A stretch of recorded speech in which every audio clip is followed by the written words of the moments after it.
San Antonio has issued a flash flood warning for What the? Bexar County until 8:45 p.m. Central Daylight Time. At 5:48 p.m. Central Daylight Time, the radar indicated flood warning for Bexar County until 8:45 p.m. Central Daylight Time. 1 and 2 inches of rain. At 5:48 p.m. Central Daylight Time, Doppler radar indicated thunderstorms producing heavy rain across the warned area. Between 1 and 2 inches of rain have fallen. Additional rainfall amounts of 1 to 3 inches are possible in the warned area. Flash flooding is ongoing or expected to begin shortly. Life-threatening flash flooding of creeks and streams, urban areas, Oh. and underpasses.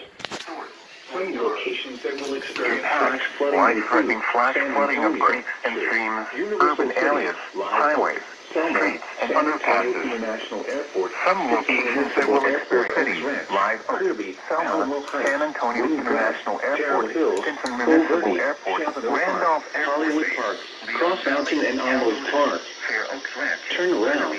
Don't drive encountering flooded roads. Most flood deaths occur in vehicles.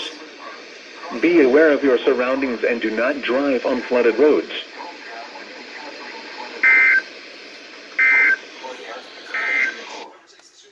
Be aware of your surroundings and do not drive on flooded roads.